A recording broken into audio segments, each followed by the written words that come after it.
شەڕی ئێستای نێو تورکیا وەکو سوپای تورکیا دەڵێت بۆ ڕوبەڕووبوونەوەی چەکدارەکانی پەکەکەیە، بەڵام راپۆرتی ڕێکخراوەکانی مافی مرۆڤ لە تورکیا ئاماژەی بە کوژانی سەدان هاوڵاتی سیڤیل کردووە.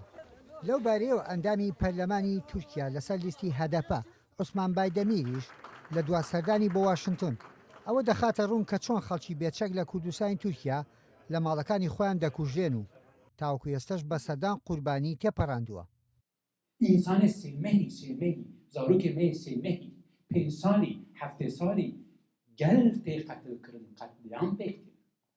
بەر لەم دۆخی شەڕە لە تورکیا پرۆسەیەکی ئاشتی هەبوو لە نێوان چەکدارەکانی پەکەکە و حکوومەتی تورکیا. سەرڕای ئاڵۆزبوونی بارودۆخەکان هێشتا هەندێک لە شیکەرەوە سیاسیەکان لە واشنگتن پێیان وایە پرۆسەی ئاشتی نێوان پەکەکە و حکوومەتی تورکیا دەست پێ دەکاتەوە.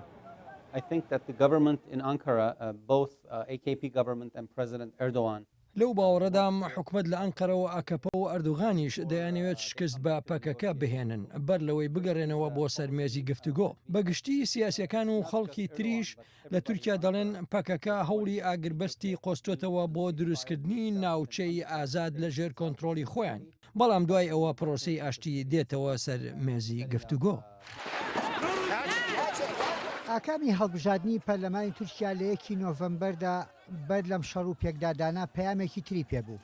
هەرچی کوردی تورکیای هێڵی سیاسیان وا دەرەکە و بخوازن لە ڕێگەی هۆڵەکانی پەرلەمانەوە مافی کورد بەدەست بهێنن و تفەنگەکانی شاخەکان بێدەنگ بکەن.